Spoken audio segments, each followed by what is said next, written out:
suci itu paling bahaya dalam sejarah. Ngeling-ngeling santri sing khusuk-khusuk. Mulane mboten iki sejarah. Mulane Kiai Memun, Kiai ngalim rata-rata gedeng santri khusuk dalam hal sejarah.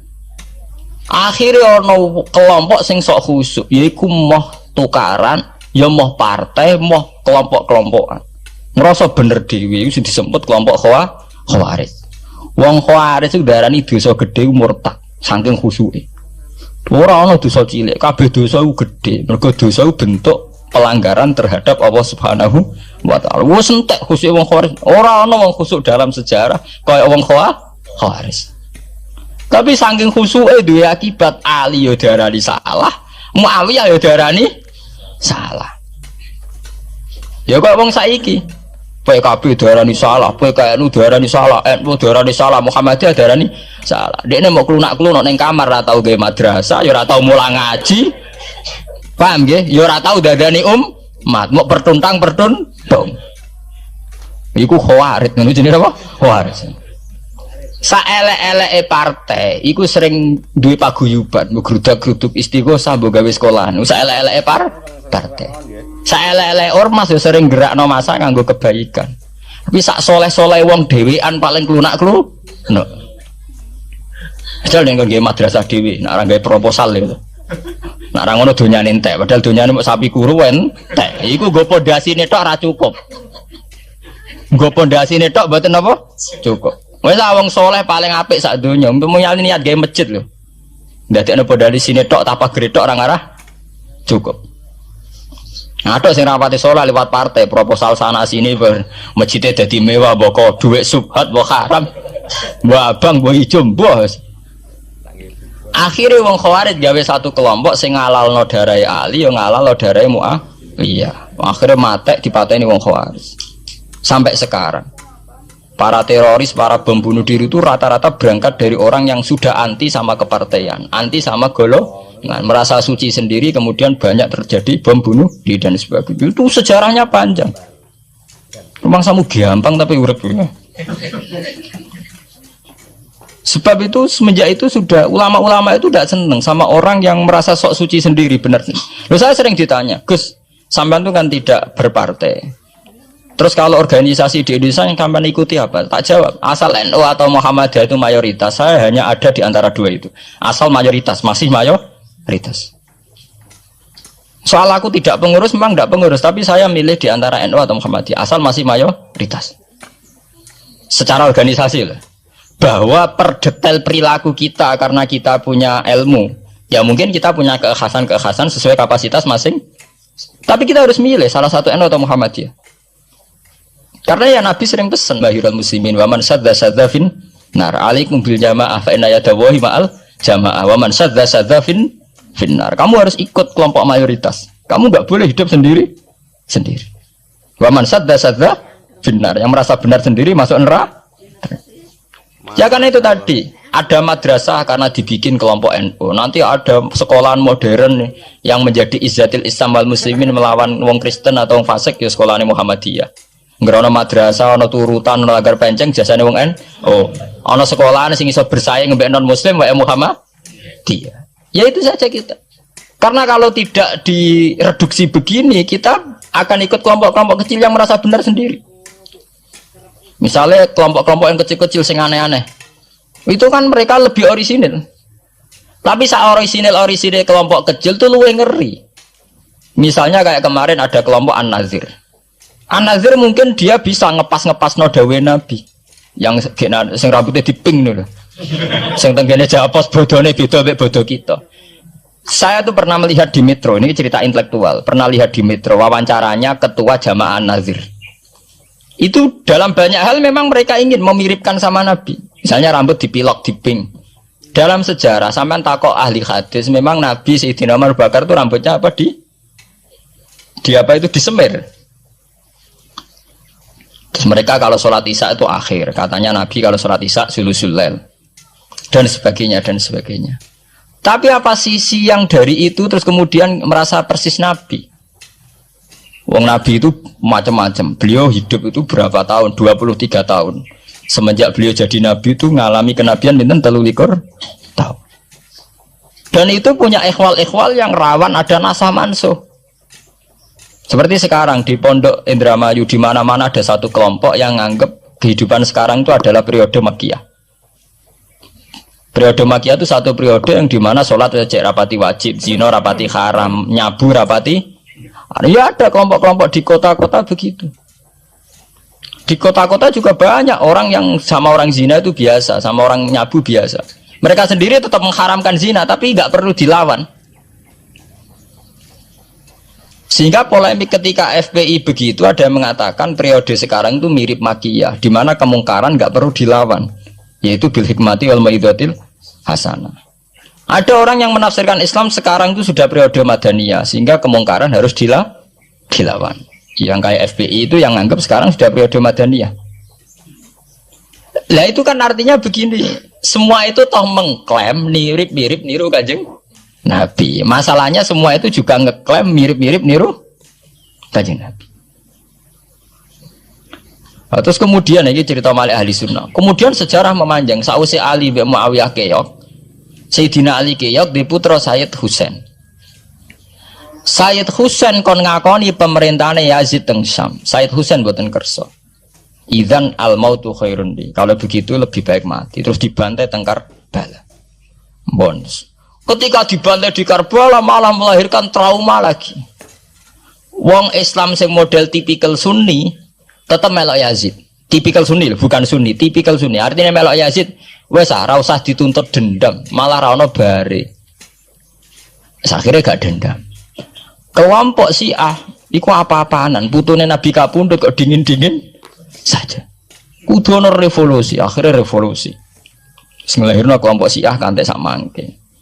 Karena kelompok Syiah itu berangkat dari tragedi Husain, semua penanggalan Syiah mengacu 10 Muharram di tanggal kabudute Sayyid Husain, dan revolusi Syiah selalu mengacu kebangkitan Sayyid Husain. Nah ahli sunnah mulai dulu karena melihat fenomena yang macam-macam pokoknya kayak orang Indonesia saiki. Dan buatan derek-derek mulai dhisik. Bon, begitu terus sejarah sampai lahirnya sejarah intelektual. Nah sejarah intelektual sejarah paling nakalan. Jadi mau resiko terus ujuk-ujuk dari sejarah intelektual yaitu yang diikuti kados Mbah Hasyim Asy'ari, Mbah Fadl, ulama-ulama. Terus wonten panduan ahli sunnah secara gampang. Artinya secara gampang begini, ahli sunnah itu siapa? Orang yang dalam bermadzhab fikih mengikuti ahadul madzahib al-arba'ah. Orang yang dalam ilmu kalam mengikuti Abu Musa al-Asy'ari atau Abul Hasan al-Maturidi. Orang yang dalam tasawuf mengikuti Imam Junaid, Abul Qasim al-Junaidi atau Syekh Abdul Qadir al-Jilani. Ya begitu. Tapi kan mereka-mereka yang jadi panutan kita kan orang yang baru datang kemarin. Masa sahabat sabarani ahli sunnah? Tabiin, masa tabiin pengikut Abu Musa al-Asy'ari? Dhisik endi tabiin Abu Musa al-Asy'ari? Masa Sayyidina Umar pengikut Imam Syafi'i? Wong dhisik Sayyidina Umar.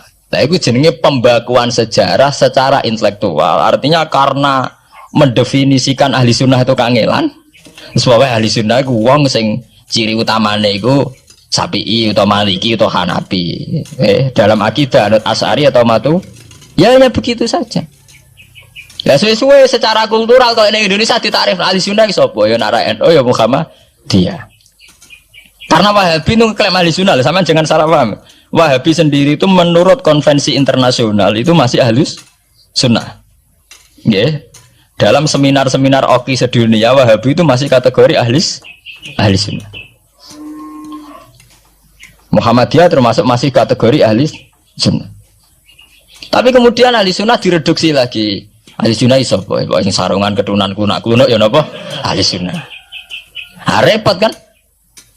Akhirnya secara global digawe takrif ahli sunnah iku sapa? Sing ora jelas sikape. Lah anak Syiah sing wani Amerika, itu takrif itu berkembang terus. Kok kebetulan Syiah diwakili oleh Iran, mulai dhisik ciri utamane Iran wani Amerika. Enggak dong, Iran nate dipresideni Shah Iran. Shah Iran itu Pahlavi bonekane Amerika. Terus digoleng no mbek monarkine Khomeini mbek Ali Syariah. Semenjak itu Iran identik mbek wani Amerika, dimulai zaman era revolusi sinten Khomeini. Badhe niku Rafsanjani nggih masih wani Amerika. Terus sama kayak Ahmad bin Nijat nih. Mulai rian Iran mau di ciri khas sebuah negara yang wani napa? Amerika. Wani tenan Bores pokoknya jadi sejarah. Dene wis duwe sejarah ciri khasnya wani napa? Amerika. Nah sesuai jadi takrif.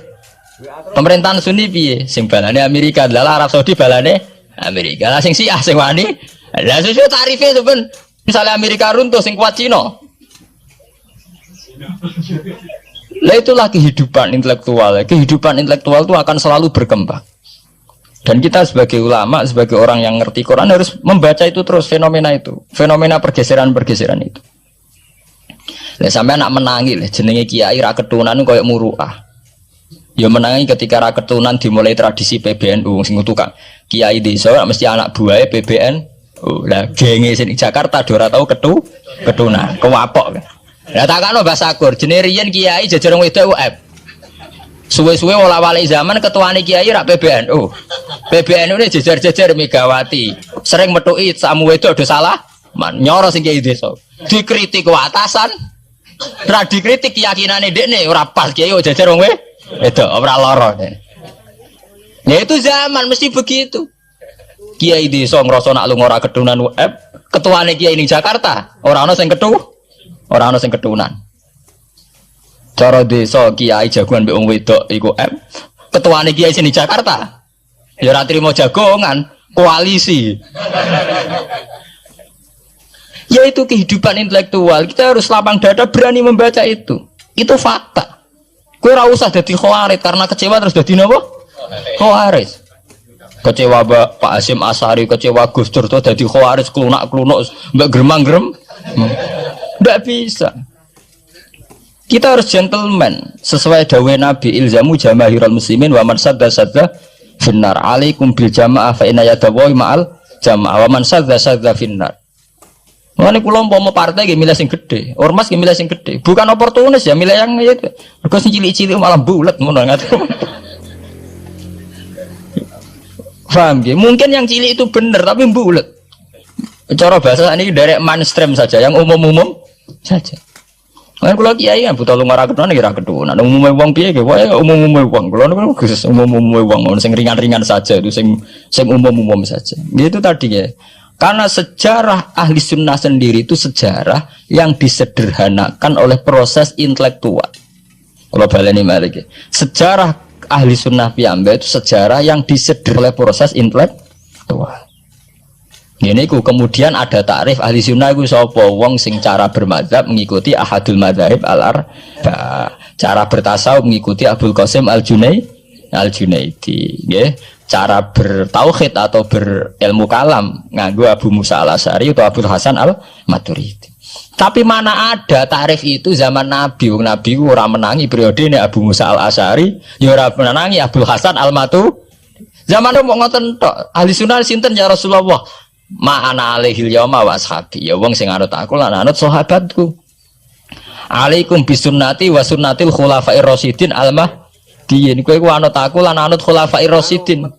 Iya zaman Abu Bakar enak ketuane sitok.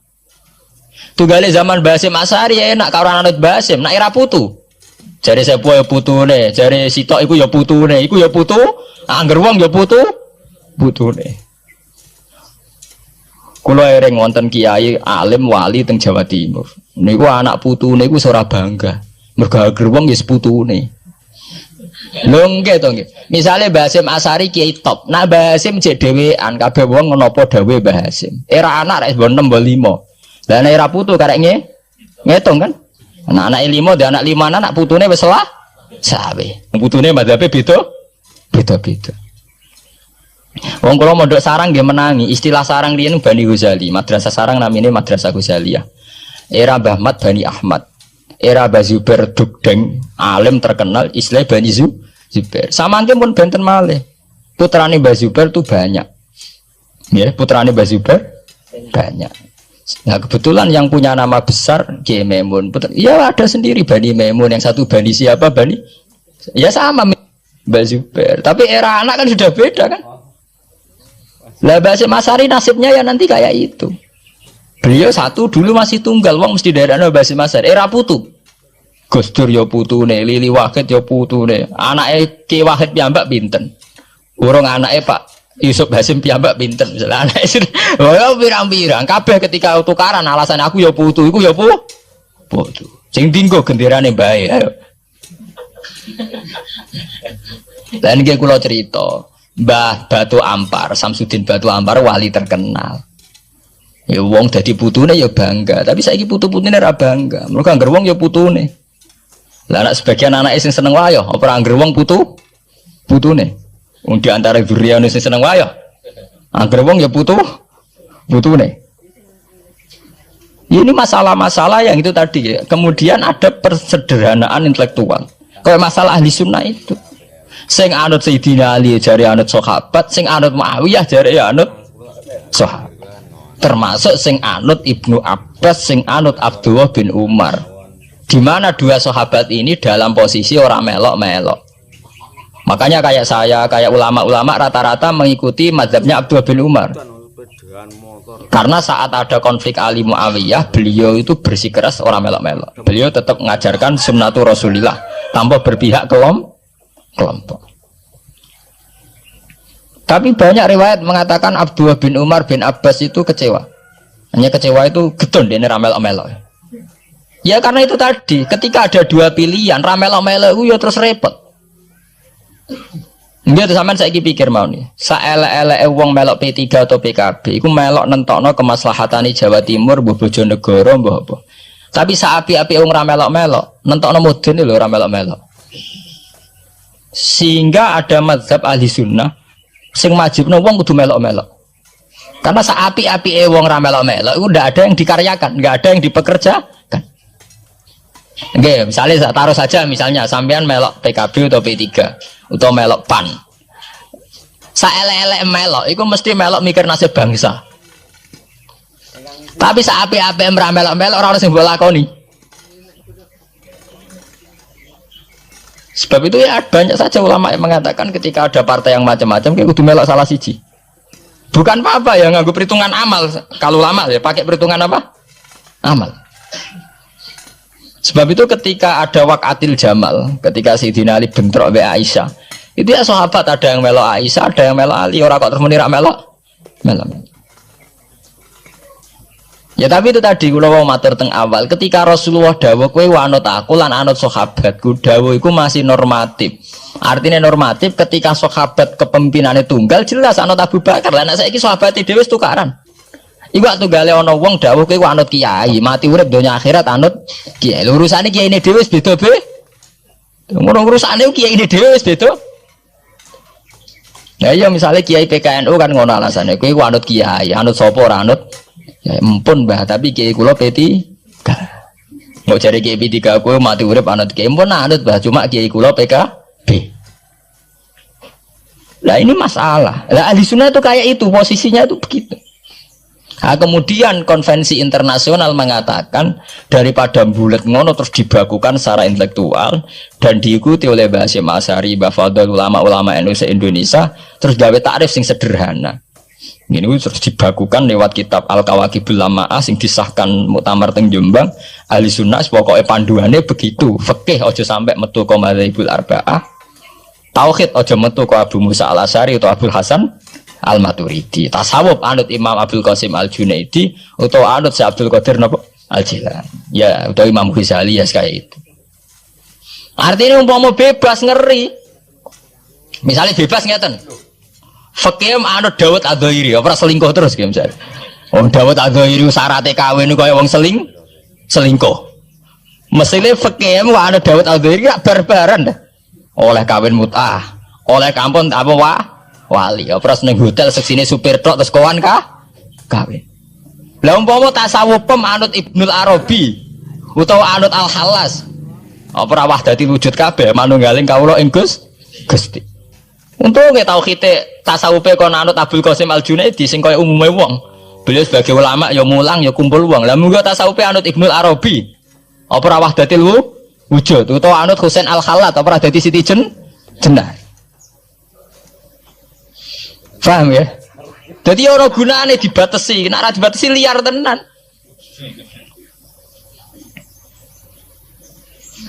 Paham ya? Ini masalahnya bandingannya ekstrim. Misalnya fakih kok kowe anut Dawud Adzairi, Kaya apa? Nak kena ngomong sing mut'ah. Malah anggar ngaji muin Wahab anggar nyeritakno syaraté kawin nganggo wali khilafan di Dawud Az-Zuhairi. Nganggo syahid ya khilafan di Dawud. Mergo cek dendam ulama-ulama beda Az-Zuhairi. Syaraté kawin kok gampange ngono. Faham ya? Lah santri dendam mbek madzhab dhewe mergo syaratnya kawine santri kudu nglibatno bapake wali. Lah kadang bocah wis pacaran bapake ra setu. Dadi santri rata-rata nganti-nganti Joko tuwa ya korban madzhab Syafi'i. Mergo bocah wis gelem bapake ora gelem. Lah bapak ning gone fikih Syafi'i dilebokno rukun. Dilebokno napa? Rukun. Angel langkane. Lah ya ahli sunnah itu terus disederhanakan. Kulo nggih matur nuwun nggih. Saya pikir kados Mbah Hasyim Asy'ari, kados Mbah Fadl, Kiai Memun, kiai yang alim riyen Mbah Maksum, Bali Maksum yang bertanggung jawab terhadap proses kesederhanaan ini. Tapi kita harus terima kasih. Lewat muktamar di Jombang atau musyawarah besar tidak tahu saya. Itu yang jelas di Jombang itu disederhanakan tuh mudah. Ya tadi andai kan tidak disederhanakan begitu. Kayak kasus-kasus di kampus itu. Di kampus karena saking hormatnya terhadap nilai intelektual, tasawuf manapun diambil. Termasuk tasawufnya Jalaluddin Rumi, tasawufnya Ibnul Arabi, tasawufnya Husain Al-Hal. Nah, sehingga mereka enak saja wae Jumatan untuk nganggo tarian, jenis tarian Rumi, gak usah Jumatan. Ke tarian Rumi ya ibadah.